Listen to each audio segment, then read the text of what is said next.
আসসালামু আলাইকুম রহমতুল্লাহ। প্রিয় এইচএসসি ২০২৫ ব্যাচের শিক্ষার্থীরা বা যাদেরকে আমরা এখন ভর্তি যোদ্ধা হিসেবে আখ্যায়িত করতে পারি, সবাইকে জানাচ্ছি স্বাগত। তো আজকের এই ভিডিওতে অ্যাকচুয়ালি আমি কথা বলার চেষ্টা করব তোমাদের উইকলি এক্সাম কিংবা মডেল টেস্ট এক্সামের মার্কসগুলো নিয়ে। তো এই বিগত কিছুদিন থেকে আমি বেশ কয়েকজনের কাছ থেকে স্পেসিফিকভাবে প্রশ্ন পাচ্ছি যে অ্যাকচুয়ালি আমাদের উইকলির এক্সাম তো ভাইয়া 65-এর ঘরে আটকে আছে বা 65-এরও নিচে, তাহলে কি আমার চান্স হবে কিনা? তো এইটা চিন্তা করে তোমরা অনেকেই ডিপ্রেসড, অনেকেই একদম হতাশাগ্রস্ততার মধ্যে আছো। তো আজকের এই ভিডিও হচ্ছে মূলত সেই টপিকগুলোকে কেন্দ্র করি। অ্যাকচুয়ালি তোমাদের উইকলির এক্সামগুলা কেমন হওয়া উচিত বা উইকলির মার্কসটা কেমন হওয়া উচিত, ইভেন মডেল টেস্টের মার্কসগুলো কেমন হওয়া উচিত। তো এই টপিক নিয়ে অ্যাকচুয়ালি কথা বলা।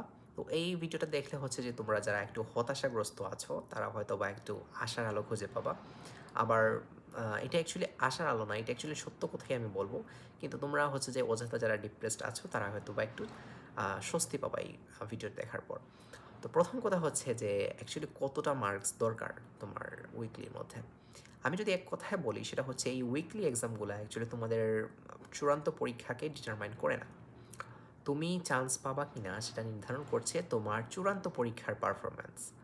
তো এই ব্যাপারটা এই উইকলির মধ্যে একটা রিফ্লেকশন তৈরি করে। কেউ যদি একটু ভালো প্রিপারেশন নেয় তার ক্ষেত্রে হচ্ছে যে কি একটু উইকলি এক্সামটা একটু ভালো হয়।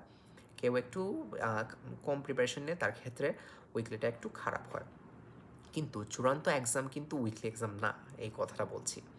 এখন ধরো তোমরা যারা 65-এর ঘরে কি পেয়ে আছো, 65, 70 এই রেঞ্জে মার্কস পাচ্ছ, তারা কি হতাশ হয়ে যাবা? ব্যাপারটা হচ্ছে মোটেও না। কেন হতাশ হবা না? এখন ব্যাপারটা বলি। তোমরা যে উইকলি এক্সামগুলো দিচ্ছ, সেই উইকলি এক্সামগুলো হচ্ছে কি ৪-৫টা, প্রথম কথা হচ্ছে ৪-৫টা চ্যাপ্টারের উপর ভিত্তি করে উইকলি এক্সামগুলো দেওয়া হচ্ছে, দিচ্ছ তোমরা আর কি। তো এখন চিন্তা করে দেখো, মনে করো আমাকে একজন প্রশ্ন করার দায়িত্ব দিল। এখন আমাকে একজন বললো যে তুমি নিউটনিয়ান মেকানিক্স থেকে, মানে তুমি পুরো একটা অধ্যায়, মানে পুরো একটা বই থেকে, ফিজিক্স বই থেকে তুমি 20টা প্রশ্ন করো পুরো 2টা বই থেকে। তো আমি নিউটনিয়ান মেকানিক্স বলে একটা চ্যাপ্টার দেখলাম, সেই চ্যাপ্টারটা থেকে আমি প্রশ্ন করব। এই পেশটা আমি ভাবলাম যে নিউটনিয়ান মেকানিক্স থেকে আমি প্রশ্ন করব। তো তখন কি করলাম, আমার কোন টপিকটা থেকে আমি প্রশ্ন করব? অবশ্যই হচ্ছে যে কি ওই কণিকা বা মানে কণিকার যে একটা চার্ট আছে সেখান থেকে আমি প্রশ্ন করব। এবং ওই চার্টটা তুমি পড়েছো, আমি জানি ওই চার্টটা তোমরা যারা ভিডিও দেখছো একটু ডেডিকেটেডলি, ওই চার্টটা তোমরা সবাই পড়েছো এবং এই এইখান থেকে আমি যে প্রশ্নটা করব সেইটাও অ্যান্সার করার তোমার সক্ষমতা আছে। কিন্তু আমাকে যখন বলে দেওয়া হবে যে তুমি একটা চ্যাপ্টার, অর্থাৎ মনে করো শুধু নিউটনিয়ান মেকানিক্স থেকেই প্রশ্ন করার সুযোগ পাচ্ছ, সেক্ষেত্রে আমি কী করব? সেই নিউটনিয়ান মেকানিক্সের পুরা ডিপলি যে প্রশ্নগুলো আছে সেই প্রশ্নগুলো থেকেও আমি প্রশ্ন তৈরি করব, কারণ আমার তো 20টা প্রশ্ন তৈরি করতে হবে এবং ডিপ থেকে আমি প্রশ্ন করব। এবং ওই ডিপ থেকে হয়তোবা তোমরা অনেকেই পড়ো নাই। হ্যাঁ, অনেকেই তো ডিপ থেকে পড়বে না। অনেকে হচ্ছে যে কি তুমি হয়তোবা খুব একটা ভালো, মানে একদম এক্সট্রিমলি 100% প্রিপারেশন তার কারোই হয় না। তো দেখা গেল যে অনেকেই সেই মানে আমি যে ডিপলি প্রশ্নগুলো করেছি সেই প্রশ্নগুলো হয়তো অনেকেই অ্যান্সার করতে পারলো না। কিন্তু তুমি তো মেইন যে ছক থেকে যে প্রশ্নটা আসবে সেই প্রশ্নটা তো পারো। এবং আমাকে যদি কেউ বলে যে মেডিকেল অ্যাডমিশন টেস্টের একটা প্রশ্ন করো এবং ওই চ্যাপ্টার থেকে, আমি ওই ছক থেকে একটা প্রশ্নই করব। এবং তুমি মেডিকেলে যখন পরীক্ষা দিবা তখন সেই ছক থেকেই একটা প্রশ্ন আসবে এবং তুমি জানো, আমিও জানি তুমি সেই প্রশ্নটা পারবা এবং কারেক্টলি অ্যান্সার করে দিতে পারবা ইনশাল্লাহ। তাহলে এখন তুমি চিন্তা করে দেখো যে তোমার এই যে উইকলি এক্সামগুলো কেন খারাপ হচ্ছে, বা উইকলি এক্সামগুলো কেন খারাপ না, অ্যাকচুয়ালি কম কেন মার্কস পাচ্ছ। কথা হচ্ছে যে ওই যে একটু স্ট্যান্ডার্ড প্রশ্ন করতে যাওয়ার চেষ্টা, ওই একটু ডিপ থেকে প্রশ্ন, ওই ডিপ থেকে প্রশ্ন এই জন্যই হচ্ছে, কারণ হচ্ছে তুমি 4টা চ্যাপ্টার বা 2টা চ্যাপ্টার পরে পরীক্ষা দিচ্ছ। 4টা চ্যাপ্টার 2টা চ্যাপ্টার পরে পরীক্ষা দেওয়ার জন্য একটু প্রশ্নটা একটু ডিপ হচ্ছে, সেই প্রশ্নটা তোমার কাছে একটু কঠিন মনে হচ্ছে এবং সেই প্রশ্নটা থেকে একটু কম তুমি মার্কস পাচ্ছ। কিন্তু সেই একই প্রিপারেশন নিয়ে, বা তুমি চিন্তা করো তোমার প্রিপারেশনটা এরকমই আছে, তুমি একটা ইমপ্রুভ করলা না, এইরকম প্রিপারেশনই চলছে, কিন্তু স্টিল তুমি ওই যে প্রশ্নটা বললাম ছক থেকে একটা প্রশ্ন তোমার আসার কথা, সেই প্রশ্নটা তুমি পারো। সেই একই প্রিপারেশন নিয়ে তুমি অ্যাডমিশন টেস্টে বসলা এবং দেখলা যে কি এরকম কমন কমন কয়েকটা টপিক থেকে তোমার প্রশ্নগুলো ফ্রিকোয়েন্টলি আসছে এবং সেই কমন টপিকগুলো থেকে তুমি অ্যাকচুয়ালি অ্যান্সার করতে পেরেছো। তখন দেখলা যে ওই যে উইকলিতে তুমি যে কম মার্কস পেয়েছো ওইটাও আসলে খুব একটা ভেরি করছে না। মূলত উইকলি এক্সামগুলা কঠিন হওয়ার যে মেইন রিজনটা বা উইকলিতে কম পাওয়ার যে মেইন রিজনটা এটা আমি প্রথমে উল্লেখ করলাম তোমাদের কাছে, যাতে তোমাদের বিষয়টা একটু ক্লিয়ার হয়ে যায়। এখন কথা হচ্ছে তোমরা কি করবা। একটা কথা আছে, সেটা হচ্ছে প্রস্তুতির মাঠে যদি তুমি ঘাম না ঝরাও, তোমার যুদ্ধের মাঠে রক্ত ঝরাতে হবে। তো উইকলিতে এই কঠিন প্রশ্নগুলাই অ্যাকচুয়ালি মূলত তোমার জন্য একটা ব্লেসিং। কেন বলছি? কারণ হচ্ছে তুমি যত বেশি খারাপ করবা, অ্যাকচুয়ালি তুমি যত বেশি পরীক্ষা দিবা, তত বেশি অ্যাকচুয়ালি তোমার ভুল আইডেন্টিফাই করতে পারবা। প্রতিটা পরীক্ষায় যত বেশি খারাপ করবা, তুমি তত বেশি ভুল খুঁজে পাচ্ছ। ধরো তুমি 100 মার্কের একটা পরীক্ষা দিয়েছো, সেখানে তুমি 65 পেয়েছো।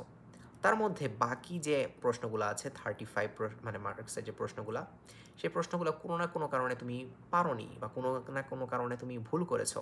সেই 35টা প্রশ্ন যেগুলো আছে, সেই প্রশ্নগুলো তুমি কি করবা? তুমি সেই প্রশ্নগুলো খুঁজে বের করবা। প্রশ্নগুলো কই থেকে এসেছে, প্রশ্নগুলো তুমি কেন পারো নাই, সেগুলো বের করবা। তখন দেখবা যে কি ওই যে টপিকটা, মানে অ্যাকচুয়ালি তুমি যে 35টা প্রশ্ন পারো নাই, সেই 35টা প্রশ্ন যে টপিক থেকে এসেছে, সেই টপিকটা যখন তুমি ক্লিয়ার করে নিবা, তুমি তখন দেখবা যে কি তোমার অ্যাকিউরেসি লেভেলটা, ধরো তোমার অ্যাকিউরেসি লেভেলটা এখানে ছিল, তুমি সেই 35টা প্রশ্ন যখন সলভ করলা, তোমার অ্যাকিউরেসি লেভেলটা একটু উপরে চলে গেল। তো সেক্ষেত্রে দেখা গেল কি নেক্সট যে এক্সাম আসছে, নেক্সট এক্সামের মধ্যে তখন তুমি চিন্তা করলা, নেক্সট এক্সামের মধ্যে যখন পরীক্ষা দেবা, তখন দেখবা যে কি অ্যাকচুয়ালি ওই যে তোমার মানে অ্যাকিউরেসি লেভেলটা একটু উপরে গেল, তারপর থেকে সেই 35টা প্রশ্ন থেকে যদি আরও একটা প্রশ্ন আসে, সেক্ষেত্রে তুমি সেই 35টা থেকে আরও একটা প্রশ্ন আসে, সেই প্রশ্নটা তুমি আসলে পারবা। তো তোমার এখন যা করণীয় সেটা হচ্ছে ভুল যে প্রশ্নগুলো তুমি করেছো, সেই প্রশ্নগুলো খুঁজে বের করতে হবে। পরীক্ষা দিয়ে এসে হতাশ না হয়ে তুমি ভুল যে প্রশ্নটা করেছো, সেই প্রশ্নগুলো খুঁজে বের করবা এবং সেই টপিক সহ প্রশ্নগুলো সলভ করবা। এবং এই ব্যাপারটা খেয়াল রাখতে হবে যাতে কোনোভাবেই সেই ভুল করা প্রশ্নটা আবার ভুল না হয়। এবং এটা করতে করতে দেখবা যে তুমি ফ্রিকুয়েন্টলি যখন এই কাজটা করতে থাকছো, তুমি বইয়ের মধ্যে লিখে রাখবা যে এই প্রশ্ন আমি ভুল করেছি। ভুল করার প্রশ্ন বইয়ে খুঁজে বের করবা, ক্লিয়ার করবা, বইয়ের মধ্যে মার্ক করে রাখার চেষ্টা করবো যে এই প্রশ্ন আমি ভুল করেছি।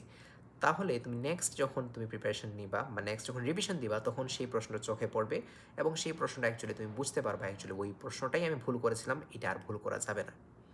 এটা করতে করতে দেখবা যে কি তুমি যে প্রশ্নগুলো ধরো 100টার মধ্যে তো তুমি 65টা পেরেছিলে, অর্থাৎ 65টার মধ্যে তোমার অ্যাকিউরেসি ছিল, সেই 35টা না পারার জন্য তুমি সেই 35টাও শিখে নিলা, তাহলে তখন তোমার অ্যাকিউরেসি লেভেলটা কই গেল 100%। এবং এইভাবেই হচ্ছে মূলত তোমার অ্যাকিউরেসি লেভেলটা ইনক্রিজ করতে হবে, সেটা হচ্ছে ডিপ্রেসড না হয়। এখন একটা কথা বলি, আমি এই ট্রিকটা ফলো করেছি এবং আমি আমার মেডিকেল অ্যাডমিশন টেস্টে মোর দ্যান 60 মানে 60টারও বেশি প্রশ্ন পেয়েছি, যেগুলো আমি প্রিভিয়াস এক্সামগুলোতে ভুল করেছি এবং সেই প্রশ্নগুলো আমি শুধরে নিয়েছি। আমি শুধু প্রশ্নগুলো দাগাচ্ছিলাম আর এই ব্যাপারটা মনে করছিলাম যে এই প্রশ্নটা অ্যাকচুয়ালি আমি কখন ভুল করেছিলাম। অর্থাৎ তোমরা, আমি এটা মানে ভুয়া কোনো কথা বলছি না বা বিভ্রান্ত করার মতো কোনো কথা বলছি না, এগুলো ট্রু। আমি 60 মার্কসেরও বেশি আমি এই জিনিসটাই পেয়েছি, যেটা হচ্ছে কি এই প্রশ্নগুলো মানে 60+ প্রশ্ন যেগুলো আমি দেখেছি, যে আমি কোনো উইকলি এক্সাম বা কোনো মান্থলি এক্সাম বা কোনো মডেল টেস্টে আমি ভুল করেছি, সেই ভুল করা প্রশ্ন আমি মার্ক করেছি এবং মার্ক করে শুধরে নিয়েছি এবং সেই 60+ মার্কসই আমি কিন্তু অ্যাকচুয়ালি মেডিকেল অ্যাডমিশন টেস্টে পেয়েছিলাম। তো এইটা অ্যাকচুয়ালি খুবই বেনিফিশিয়াল একটা ওয়ে, সেটা হচ্ছে কি ডিপ্রেসড না হয়ে যে প্রশ্নগুলো ভুল করেছো, সেই প্রশ্নগুলোকে আইডেন্টিফাই করে শুধরে নেওয়াটা, এটা খুবই বেনিফিশিয়াল একটা কাজ। বরং এখন থেকে তোমরা যদি মার্কস একটু কম পাও, তাহলে তুমি একটু খুশি হয়ে যাবা। কারণ হচ্ছে কি আমি মার্কস কম পেয়েছি কারণ আমার শুধরে নেওয়ার মতো আরও অনেক কিছু পেয়ে গেছি। অর্থাৎ আমার অ্যাকিউরেসি একটু কম হয়েছে, মানে আমি 65 পেয়েছি, তাহলে আমার শুধরে নেওয়ার মতো আরও 35 পেয়ে গেছি। আমি 50 পেয়েছি, তাহলে আমি আরও 50টা মার্কস আমি এখন আমার অ্যাকুরেট করার সুযোগ পেয়ে যাচ্ছি। তো এখন যে কথাগুলো হচ্ছে সেটা হচ্ছে তোমাদের ডিপ্রেসড হওয়া যাবে না। এক কথায় সেটা হচ্ছে কোনোভাবেই ডিপ্রেসড হওয়া যাবে না। যত মার্কসই পাচ্ছ কোনোভাবেই সেই মার্কস নিয়ে ডিপ্রেসড হওয়া যাবে না।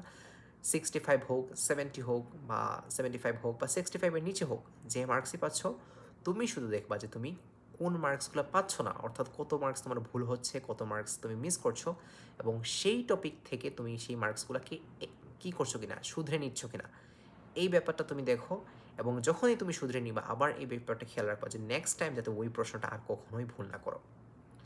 তো এটাই হচ্ছে আমার প্রথম মেসেজ, যেটা হচ্ছে আমি প্রথমে বললাম কেন হচ্ছে যে তোমাদের একটু পরীক্ষাটা কঠিন মনে হচ্ছে, কেন মনে হচ্ছে যে আমার একটু পরীক্ষাগুলো টাফ হচ্ছে এখন, কেন মনে হচ্ছে যে আমার দিয়ে হবে না, এবং তারপর বললাম যে মার্কসগুলো যেহেতু কম পাচ্ছি তাহলে কী হবে। তো এই টোটাল বিষয় নিয়ে তোমরা যারা ডিপ্রেসড ছিলে, আশা করি আমার কথাগুলো শুনে, আমি কিন্তু একটা কোথাও মিথ্যা বলি নাই, প্রতিটা কথাই সত্যি বলেছি, এবং শেষের যে কথা যে 60% মার্কস আমি একদম আমার নিজের এক্সপিরিয়েন্স থেকে বলছি, সেটাই একদম সত্য কথা। এবং তোমাদের সাথেও এই এমন ঘটনাটাই ঘটবে আমি আশা করছি, এবং তোমরাও খুব ভালো পরীক্ষা দিবে এটাও আশা করছি। তো আজকে থেকে তোমরা যারা হতাশায় ভুগছিলা তারা এই হতাশাকে একদম ধুয়ে মুছে ফেলে দাও। শুধু একটা কথাই মাথায় রাখবা, তুমি যত ভুল করবা তত তোমার অ্যাকিউরেসি বাড়বে, তুমি যত ভুল করবা তত তোমার নিজেকে আপগ্রেড করার সুযোগ বাড়বে। তাই ভুলটাকে তুমি একটা হাতিয়ার হিসেবে গ্রহণ করো, এবং সেই হাতিয়ারটাকে ব্যবহার করে একটা ভালো ফলাফল নিয়ে আসো, এটাই কামনা করছি। তাই সবাই ভালো থেকো। ধন্যবাদ সবাইকে। আসসালামু আলাইকুম রহমতুল্লাহ।